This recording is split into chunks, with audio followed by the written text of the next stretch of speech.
Detours 28, you are clear for takeoff.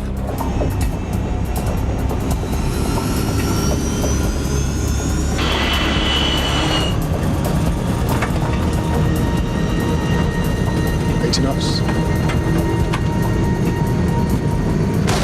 Stop! Don't hammer the brakes.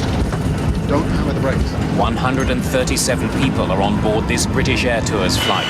Within minutes, nearly half of them will be dead. This should not really have happened. Evacuate! Evacuate! The aircraft didn't even get airborne. It didn't run off the runway, and yet still 55 people were killed. For investigators, it's a familiar routine. Reconstructing the final moments inside the cabin, analyzing the wreckage and the flight data recorders. In the end, they turn to a psychologist to help them figure out how a survivable emergency turned into one of British aviation's most horrific disasters.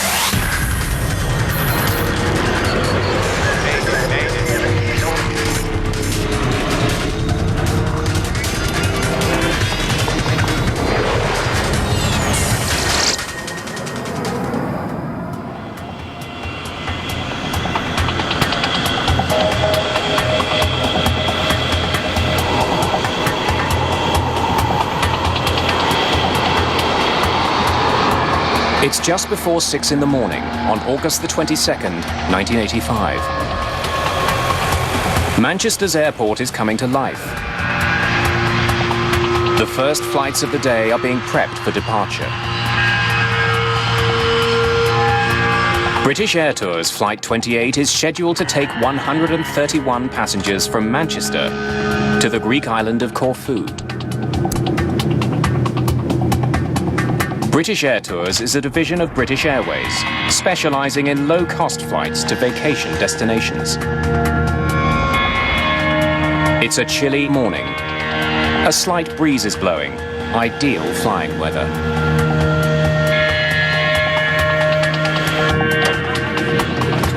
Most of the passengers on this early morning flight are traveling on vacation.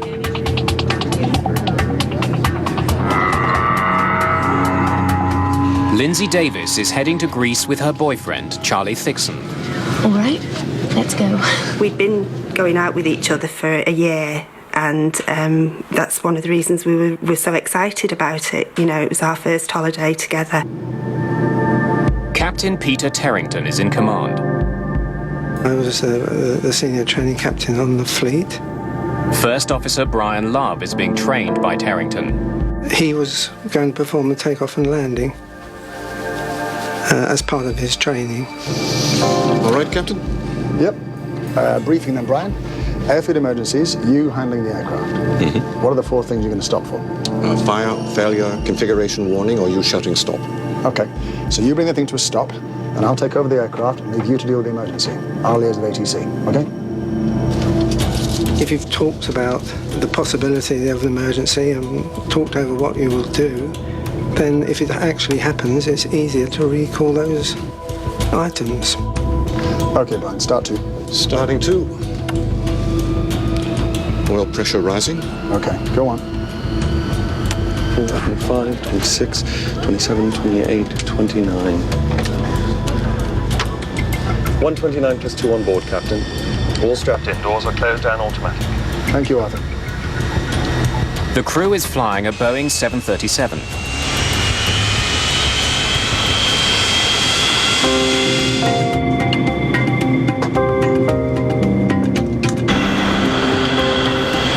It takes just 4 minutes for the plane to reach the foot of the runway. Detours 28, you are clear for takeoff. The 737 has 3,000 meters to get to takeoff speed. The engines are pushed to high power. I was sitting by the window, looking out of the window. Everything was normal. The plane was going quite fast. 80 knots.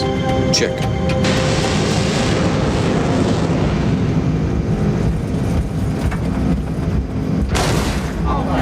We heard a dull thud, which sounded as if it came from outside.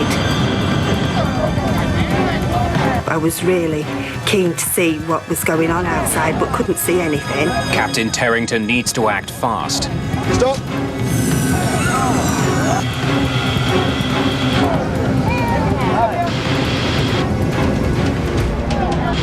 And the immediate reaction was to stop. We were quite a few knots below our decision speed, so I very quickly closed the throttles and applied reverse thrust. We could feel the aircraft slowing down, and Arthur said, "Oh, I think we've blown a tyre," and I didn't know, so we just waited to hear it. Don't hammer the brakes. Don't hammer the brakes. I thought the tyre might have gone and would cause damage to the undercarriage if we braked too strongly. Probably nothing. I wouldn't worry. And just assumed that maybe a tyre had burst, so I wasn't really alarmed at that point. My thought at that time was, oh, okay, we're going to get off this plane and probably have to move all the luggage onto another plane and take off.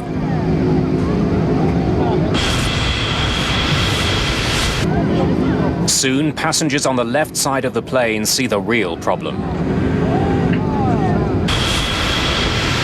I could see orange flames inside the back of the engine. And at that point, I thought, it's obviously not a burst tyre, that wouldn't cause that, and this is perhaps something a bit more serious. Let me by. I'm not staying there. But at that point, I knew that I wanted to get off the plane, and I wasn't happy at all. I knew that there was a fire, and I just wanted to get away from the fire. Smoke is seeping into the cabin. Please sit down. My nearest exit was at the back. I didn't want to go to the back because the smoke was coming in there. So I decided in my mind that I was going to go through the front. I said to Charlie, On, we're going. and that's when I started going towards the front of the plane. Stop it. 28 Mike, we are abandoning takeoff. Looks like we've got a fire on number 1. Looks like there's a lot of fire. Thank you. Plane on fire, runway 24. From where he's sitting, Captain Terrington can't see how bad the fire is. He needs advice from the tower. Do we have to get the passengers off? I would do by the starboard side. Terrington decides to pull off the runway. Evacuate to the starboard side, please.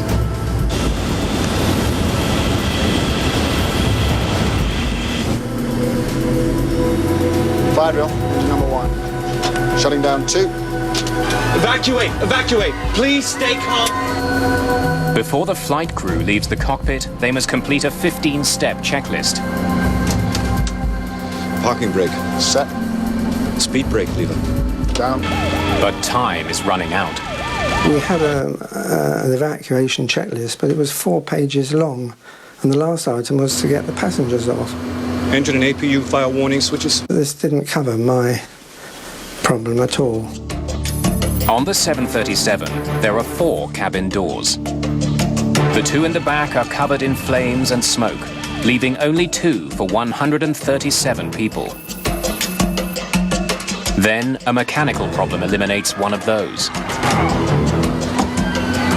Well, Arthur was opening one right, and it was really it was really trying to open. It was really hard to open. The back of the cabin is filling with smoke. It's making breathing difficult. Passengers rush forward. It just seemed to go on forever before they started evacuating. And that's when I thought, I'm not going to get off, it's going to blow up with all of us on it. Engine and APU fire warning switches. Right now, all 137 people on board are alive. But with every second, their odds of surviving are decreasing. Flight 28 is becoming a death trap.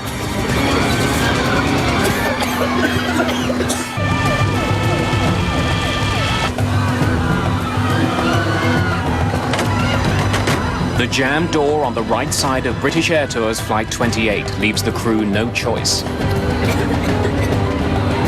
They must get the passengers out from the side of the plane that's burning.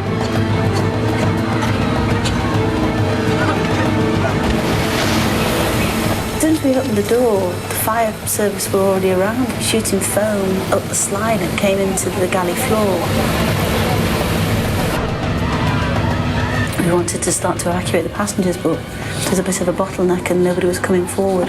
The aisle is quite narrow where the galley is, and they were and then they were pushing forward, and I could see this boy that was really sort of pushed against the wall.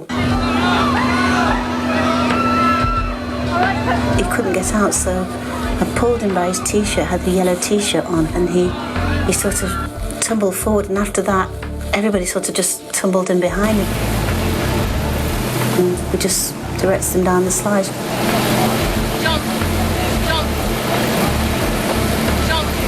In training, they tell you to, bring people to the door and you tell them to jump. Desperate to get people off the plane quickly, the purser returns to the jammed door. After several attempts, he manages to force it open. The only time I turned around was to make sure that Charlie was following me.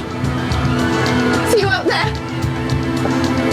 One thing I did see when I looked back was people going to the front, towards the front of the plane where the seats are, and pushing the seats forward, folding them down as they went along. So people were trying to rush forward from the back.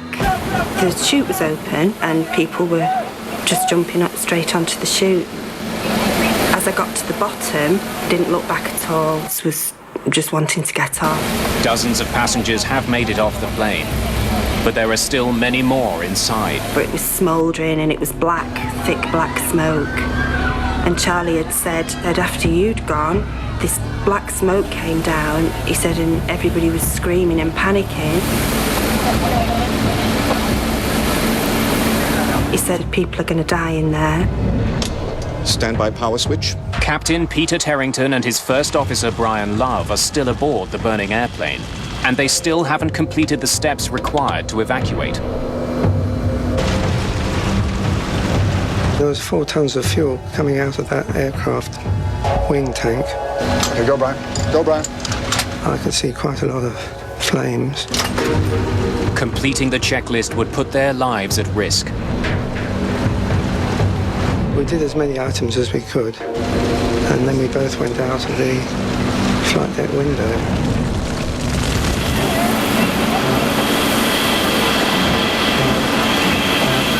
There are no more passengers at the exits, so Joanna Toff decides to see if anyone else is left in the cabin. And the smoke was you could touch it. It was so thick, and you could take it was awful, really. Go.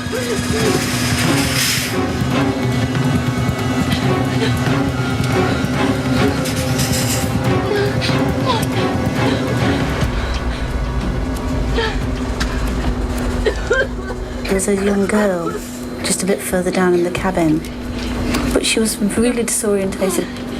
I mean, I suppose we all were, really. We just didn't have any idea what was going on. I just brought her down to the slide. She was taken off then. The fireman was telling me to come, and I was thinking, well, I'm not finished, we've not finished yet. When Toff re-enters the cabin, the thick smoke makes it as hard to see as it is to breathe. It was really dark and quiet. I'd never seen anything like it. And I could see the light from the door anyway by then, so I knew where the door was. The smoke forces Toff to abandon her search.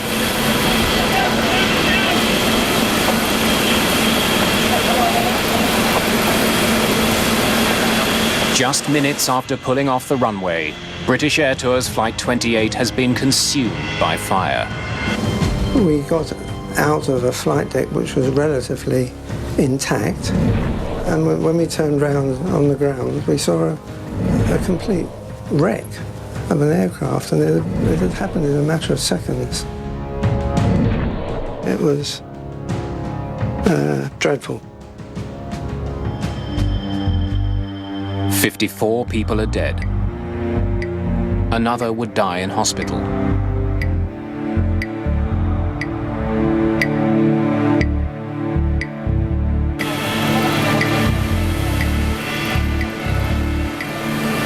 There was nothing wrong really with us. We thought nothing physical wrong with us, but our lives changed, you know, just in those few hours.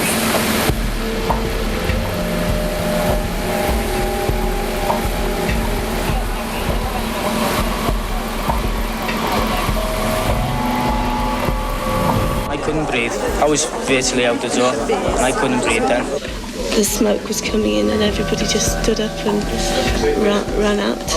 It was just a mad panic getting out. Because when the smoke came, you just couldn't see anything at all. Couldn't see anybody. It takes 125 firefighters more than 2 hours to put out the fire. News of the disaster soon spreads around the world. British Prime Minister Margaret Thatcher flies to Manchester to visit the scene.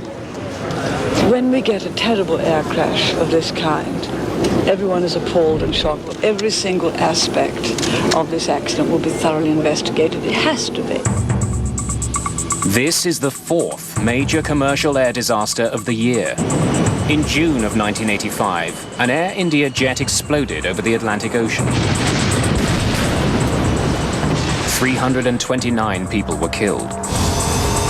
Weeks later, 137 people died when a Delta Airlines flight crashed at Dallas-Fort Worth Airport. And just 10 days before the Manchester crash, the deadliest single aircraft accident in history. Japan Airlines Flight 123, a fully loaded 747, slammed into a mountain, killing 520 people.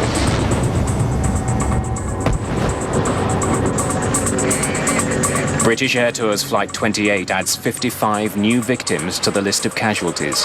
1985 is now the deadliest year in the history of commercial aviation. The flying public is getting nervous.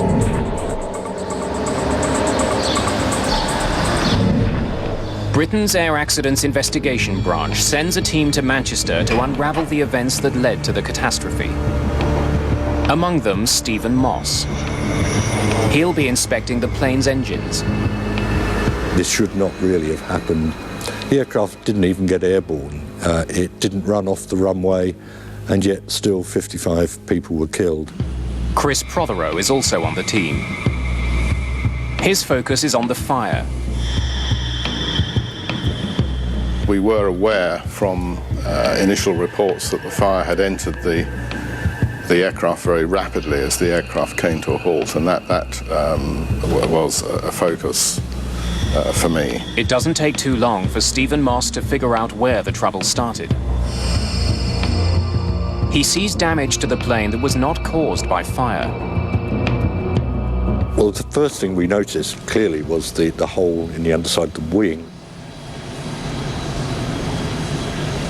And right next to it was a gaping hole in the side of the engine. It seems that one had led to the other.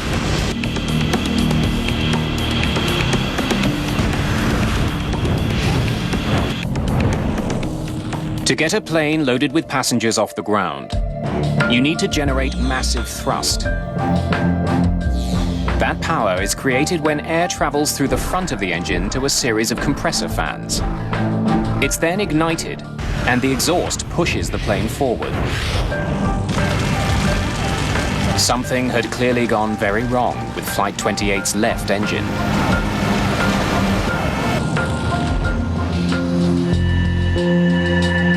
Investigators look for clues on the runway and in the cabin, hoping to discover why so many people died.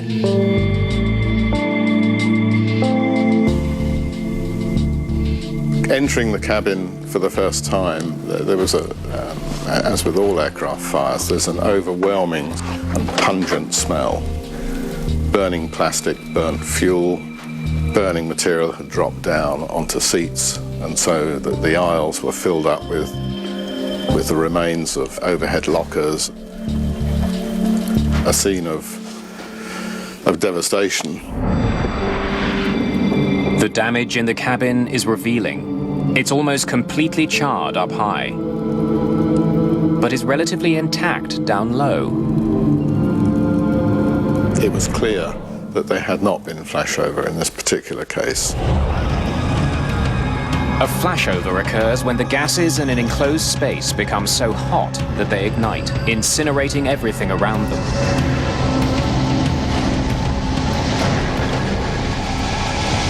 The way Flight 28's cabin is charred tells Prothero about the nature of the fire. Many of the seat squab, cushions, even things like the emergency evacuation cards, which are just plastic laminated cards, were pretty much undamaged. But you could have wiped them off and put them on another aircraft and nobody would have known they'd been in this accident, whereas at the upper levels in the fuselage there was a great deal of heat damage, and this is not a characteristic of a flashover. The fire in the cabin had been severe, but should not have been catastrophic. This leaves investigators with two questions. Why did so many people die? And what caused the fire? The answer to the second question may be outside the plane, lying on the runway. Investigators find a large piece of dome-shaped metal along the plane's path. Stephen Moss can see it's from a piece of the engine called a combustor can. It looks like there'd been a separation of the can from the front end from the back end. The combustion chamber of the 737's jet engines contains 9 combustor cans. It's where fuel and air are mixed and ignited, so each can needs to withstand intense heat. Moss suspects the fractured can somehow blew apart and destroyed the plane's left engine. It had struck an underwing fuel tank access panel and put a sizable hole in that, which directly led to the release of a vast quantity of fuel. Proving the piece of the combustion can penetrated the wing is easy. It fits neatly into the hole in the wing. This was clearly, if you like, the root cause of the accident. The engine on the plane is a Pratt & Whitney JT8D. For Moss, that's of grave concern. At the time, was probably the most widely used jet engine on commercial air transport in the world. And it was obviously pretty urgent that we try and find the cause of this one in order to prevent other aircraft having the same problem. There are tens of thousands of combustor cans in service around the world. One of them erupted in Manchester. Stephen Moss needs to find out why it failed. And fast.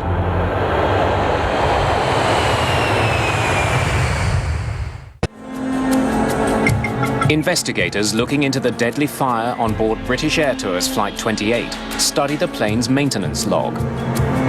They discover the combustor can that ruptured had previously been repaired.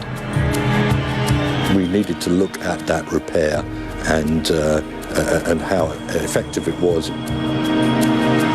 During a routine inspection a year and a half earlier, mechanics had found small cracks in some of the combustor cans.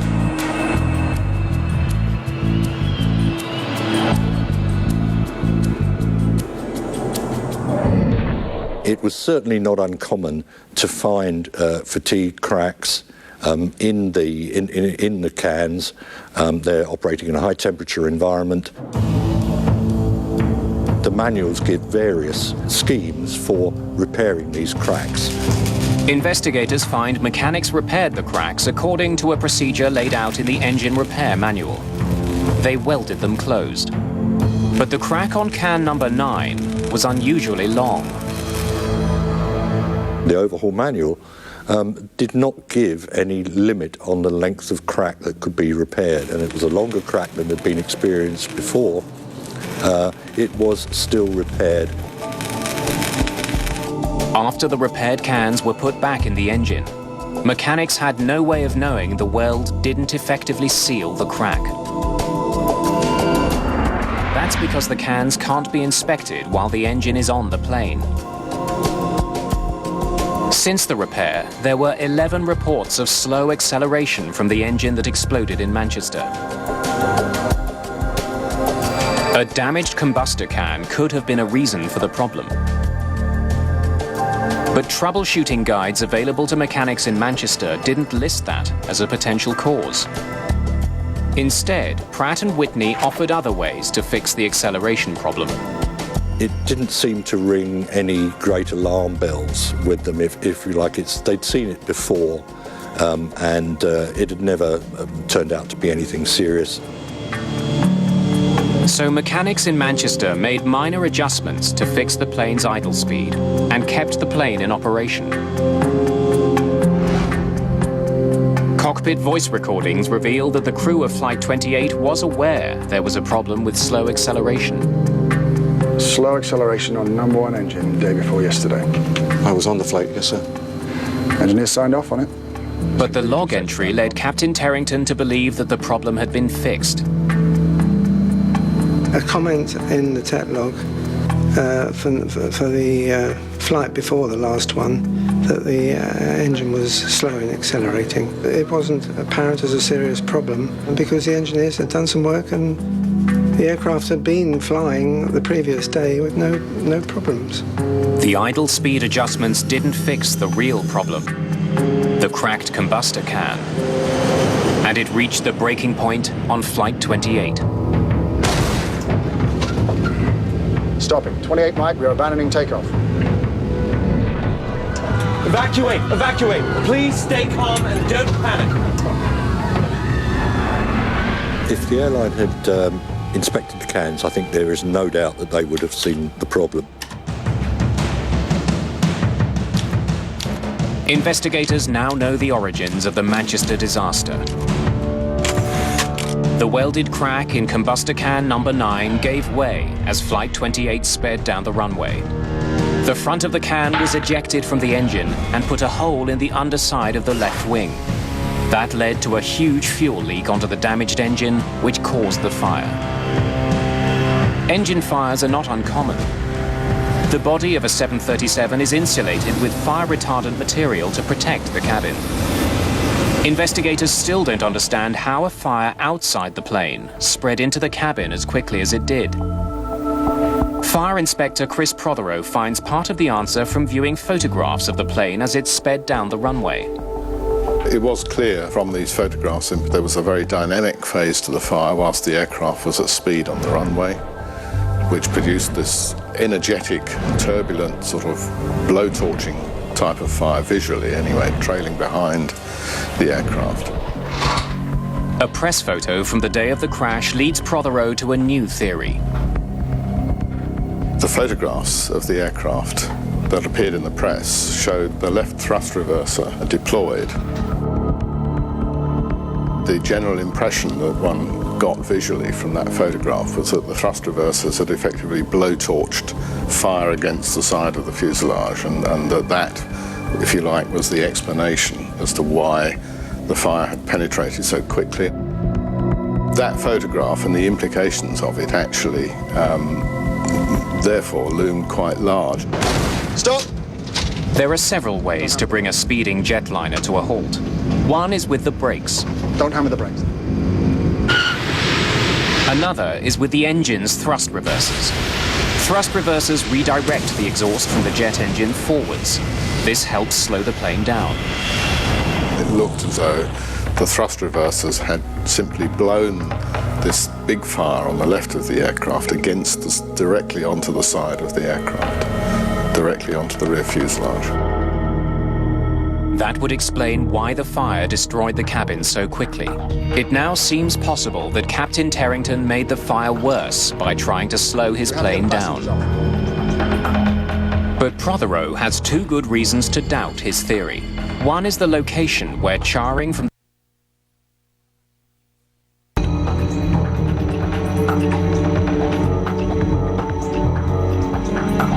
the efflux impinges on the fuselage further up, closer to the roof, the crown skins of the aircraft. So actually, the penetration that we had low down did not fit with that. And the other reason is, by the time the thrust reversers were deployed, the left engine had already exploded. But to act as a blowtorch, the engine would have needed considerable exhaust. We did calculations to confirm that the residual thrust from that engine would not have had the energy to have this effect. That confirmed that the thrust reversers couldn't actually have played any role, or significant role anyway, in the fire's severity. Clearly, something other than the thrusters had caused the fire to spread so quickly. Prothero looks more closely at the data. After examining weather reports from the day of the accident, he finds the answer.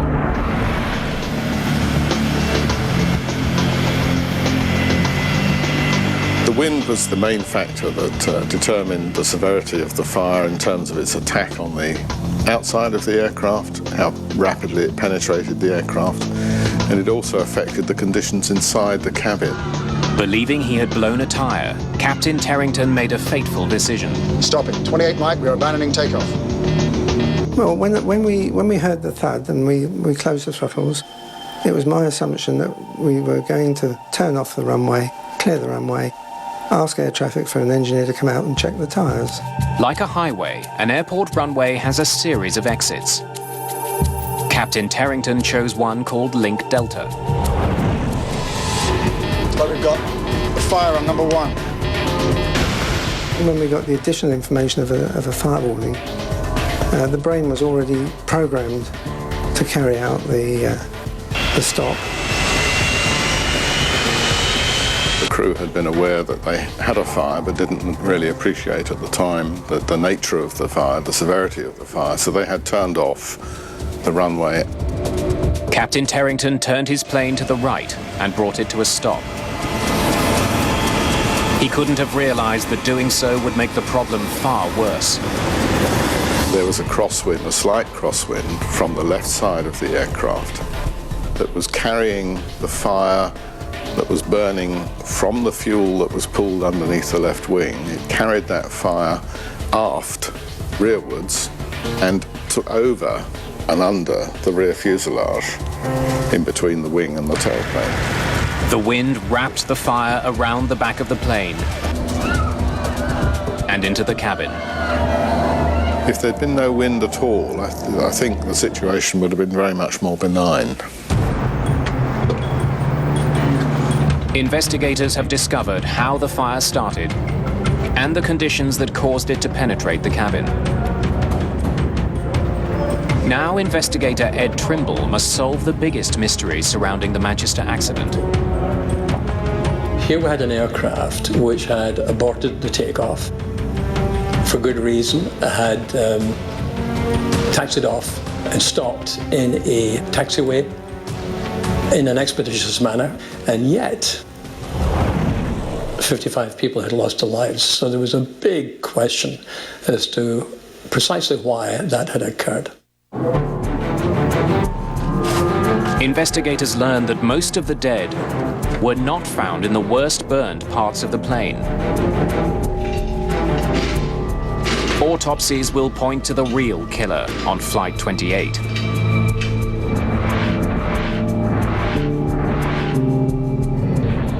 Of the 54 people who died in the cabin, only 6 had suffered serious burns. All the rest died from smoke inhalation. It seems the smoke in the cabin was particularly lethal. Survivors tell investigators that the smoke was unbearable. The smoke was really black, and it was almost touching. It was really weird. And they say the effect of that was shocking. Immediately you took one breath of the smoke, you began to feel debilitated, and you knew that if you took another breath or two, you weren't going to make it. At the time of the Manchester accident, the effects of fire on an airplane had been well studied and understood, but the effects of smoke were not. To figure out what made the smoke so toxic, Trimble decides to recreate the fire that burned on Flight 28. We were trying to model not only the gases which were produced, but also the kind of threat levels which were produced. The smoke that filled the plane was from materials burning inside the cabin. The foam in the seats, the wool in the carpets, and the plastic overhead bins all release poisonous fumes. Those conditions are recreated by burning those same materials. Trimble discovers the passengers on Flight 28 inhaled smoke that contained a deadly blend of poisonous gases, including high levels of carbon monoxide and hydrogen cyanide. Now he desperately needs to find out if there's any way to protect airline passengers from that kind of smoke. So it seemed to me pretty clear that unless we could protect people's respiratory systems from the assault from such combustion gases, there was little that we could do to improve survival chances from aircraft fires. Over the course of 5 weeks, investigators run dozens of tests, experimenting with different filters.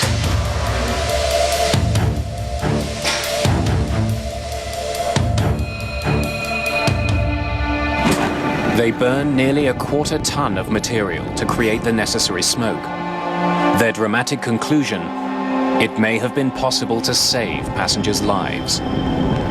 There was not the slightest doubt in my mind that in these situations, in an aircraft cabin, if it is being assaulted by combustion gases, your chances of survival are vastly improved if you have smoke hood protection.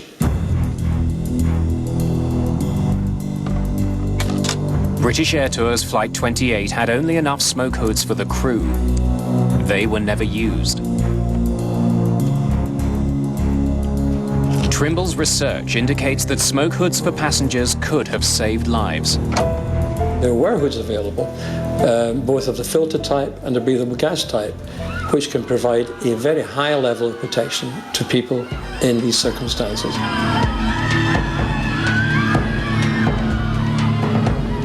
Many of the passengers on Flight 28 would have survived with a few more minutes of breathing time.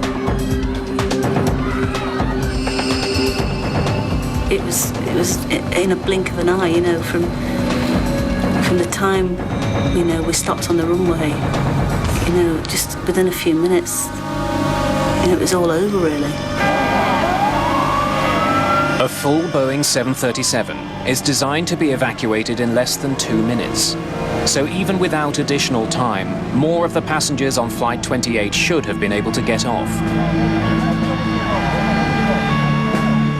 To discover why so many people never made it off the plane, investigators turned to an unlikely source for the answer.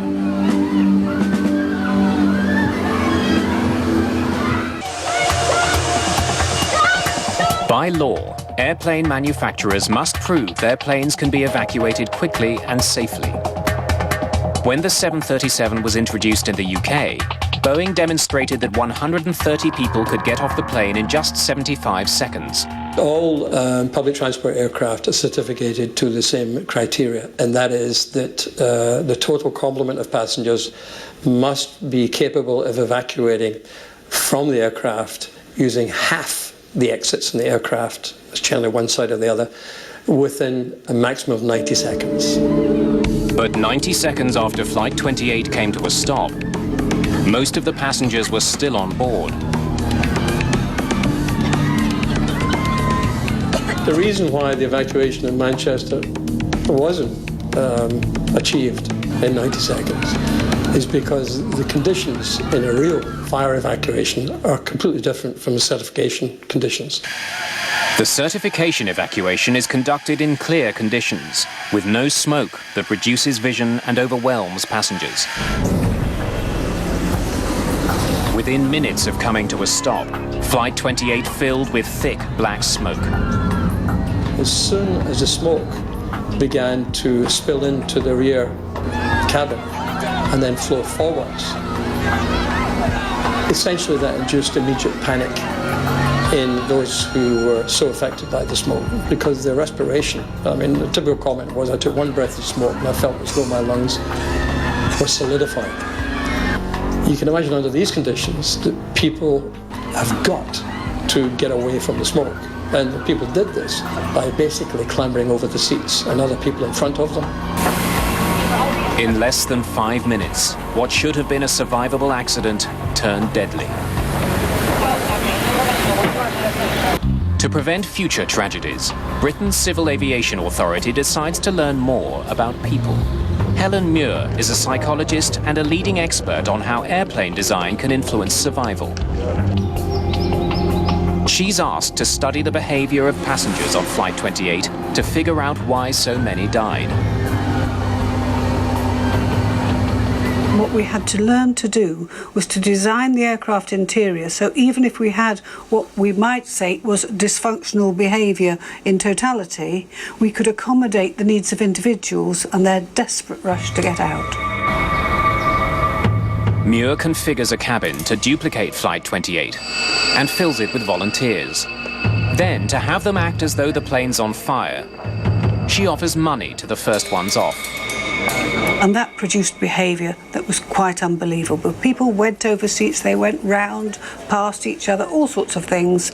And indeed, when survivors from the actual Manchester accident came and saw the videos, they said, yeah, that's how it was.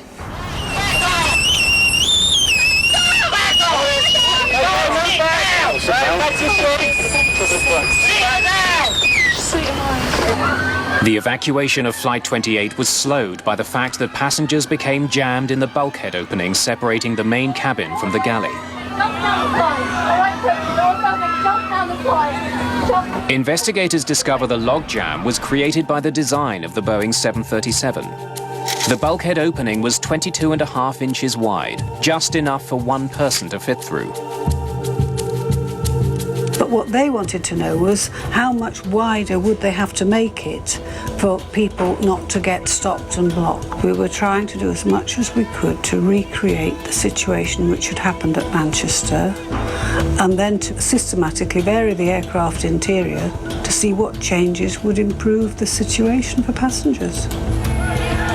Muir's tests showed the narrow bulkhead opening created bottlenecks that flight attendants had to constantly clear. Increasing the width to 30 inches greatly improved the movement of passengers.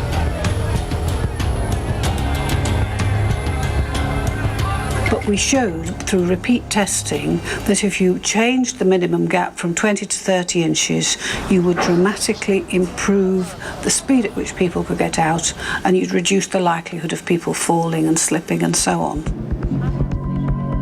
As a result of Helen Muir's work, a recommendation was made to increase the space between the bulkhead walls to 30 inches and introduce strip lighting to help guide passengers to exits even when they are blinded by smoke.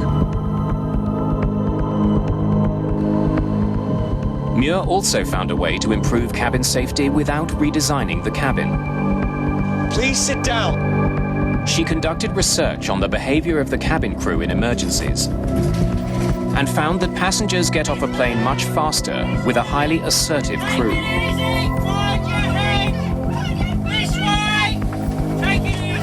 It's because we don't want people really making their own decisions. We want people to do exactly what the cabin crew or the procedures state, and we don't want people hesitating, particularly at the door. Helen Muir's research prompted manufacturers to redesign cabins to make them safer. But one safety feature remains controversial: smoke hoods. Ed Trimble believes they should be mandatory on all commercial flights. Without a doubt. Without a doubt. Helen Muir is less convinced. She's studied how smoke hoods affect passenger behavior and is worried they would slow down the orderly evacuation of an airplane. We know you've only got literally 1.5 to 2 minutes for everybody to get out. What we don't want to have is something which is difficult to put on, and so it slows people getting down. The most important lesson of British Air Tours Flight 28 is that seconds matter. It's now universally accepted that it takes 90 seconds from the first sign of fire before it becomes unsurvivable. The passengers on Flight 28 lost valuable time when the starboard side door jammed. The investigators determined that the slide mechanism deployed too early, preventing the door from opening. There was a flaw that led the slide container's lid to jam if the door is opened too quickly. After the Manchester accident, Boeing quickly redesigned the system so that couldn't happen. But the recommendations made by the AAIB weren't adopted quickly enough to save lives 6 years later. In 1991, a Boeing 737 slammed into another plane on the runway in Los Angeles and caught fire. Many of the 22 people who died were overcome by smoke before they could get out. But in 2005, the crash of an Air France jet in Toronto showed how much has changed since the Manchester accident. All 309 people got off that plane in just 90 seconds. No one died. Some major changes to commercial airliners All right, the door's open. came about because of a flight that never left the ground. That's the only way I can resolve it, with the death of 55 of my passengers. The fact that flying is now safer. I can't imagine anybody, doesn't wish that it hadn't happened. Despite what's been learned and despite maybe the subsequent lives that have been changed, you'd give anything for it not to have happened.